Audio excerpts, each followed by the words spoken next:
Rendez-vous à Maïdan, place de l'Indépendance. C'est ici que tout a commencé il y a 8 ans. C'est ici que tout pourrait s'achever. L'esprit de Maïdan, l'âme, la force tranquille qui accompagne les combattants de Kiev.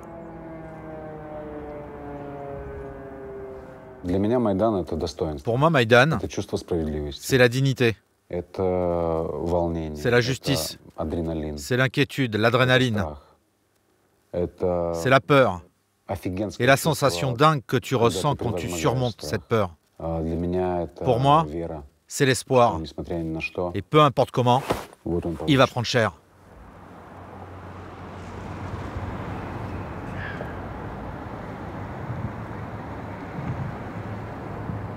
Le centre-ville est désert. Seuls quelques fantômes cherchent encore à remplir leur cabas. La faim est plus forte que la peur. Les journalistes sont là, en nombre, pour accompagner la résilience, la résistance de la capitale. Les panneaux affichent leur haine de l'envahisseur et avec bravache enjoignent Poutine et ses soldats à aller se faire.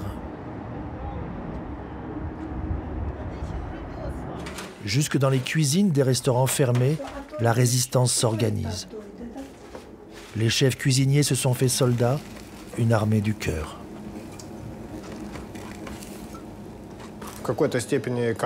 Aujourd'hui, dans une certaine mesure, on est tous des soldats. On apporte tous notre aide. Certains sont sur le front et défendent nos frontières avec des armes. D'autres, des civils, aident à leur façon. Ils aident les soldats, mais aussi tous ceux qui sont dans le besoin. Maintenant, tout le pays est uni. Et chacun fait ce qu'il peut pour aider comme il le peut. Le restaurant de Yann, une arche de Noé romantique. Anya, Slava et Galina s'y sont réfugiés.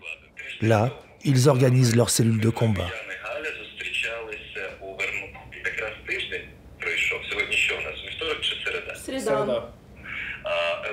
Leur mission, distribution du pain aux soldats du quartier.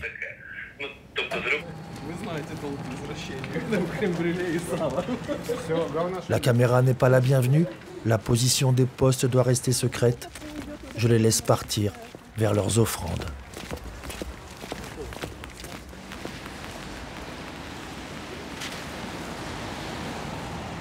Personne n'a prévenu les oiseaux de la ville que Poutine pouvait frapper. Alors ils chantent.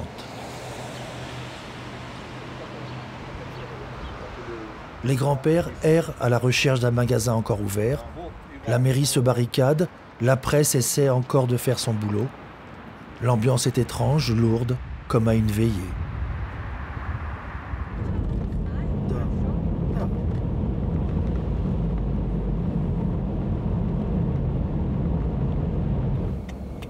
Les routes sont coupées de nombreux checkpoints. Pour la sécurité des soldats, il est interdit de filmer les positions. Stupide et imbu de ma mission, j'outrepasse. Une ambiance paranoïaque. Les saboteurs et les troupes spéciales russes sont infiltrés dans la ville.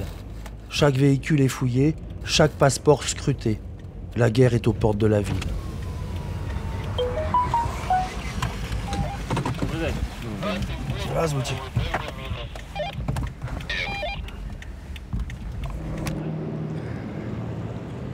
Ronds-points et carrefours sont hérissés de casemates et barricades improvisées. Des groupes de volontaires, des habitants du quartier qui s'arment pour supporter leur armée. À eux de ralentir les chars russes de leur fragile et dérisoire position de combat.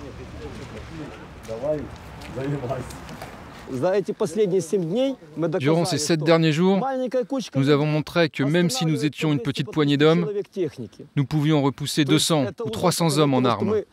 Nous sommes peu nombreux, mais nous sommes ensemble. Ils sont une armée, et alors?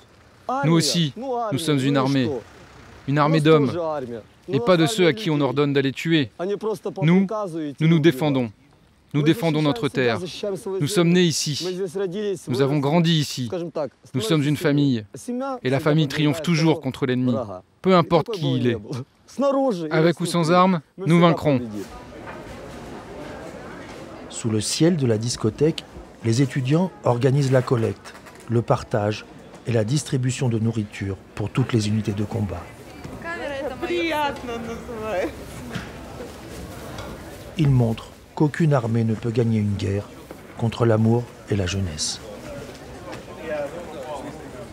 Devant la discothèque, certains partent pour combattre, d'autres restent pour aider. Slava s'occupe des réfugiés de la gare.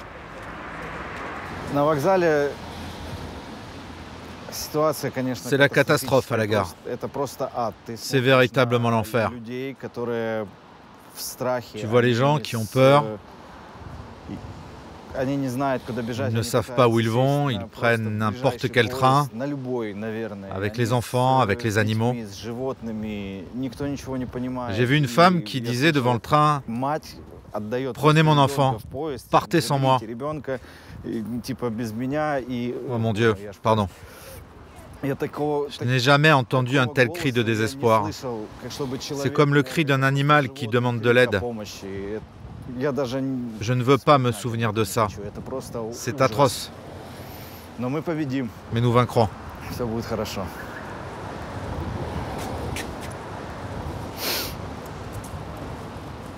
Un million de femmes, d'enfants, de vieux ont déjà pris les trains de l'exil quand la ville se prépare. Poutine a perdu son barbare Paris. Les Ukrainiens ne sont pas nationalistes, ils sont patriotes.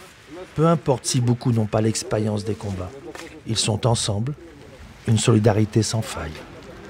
Nous ne voulons pas succomber à la peur.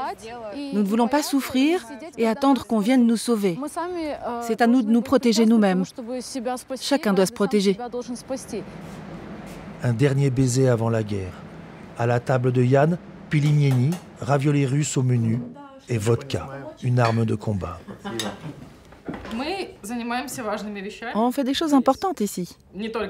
Et pas que du pain. On boit beaucoup parce qu'on a besoin de bouteilles vides. C'est notre façon à nous de soutenir notre pays. Les Ukrainiens aiment les cocktails, à l'ancienne. Rhum coca, whisky coca, Cuba Libre ou Sex on the Beach. Celui-là s'appelle Mort pour Kiev. Que Poutine crève.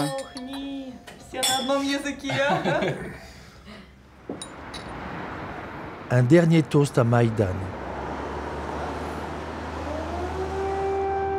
Cette nuit, demain, Poutine va-t-il lâcher ses loups, ses hommes, ses tanks sur la ville? Nul ne connaît les intentions du monstre du Kremlin. Mais au centre de Kiev, c'est tout un peuple qui attend Poutine.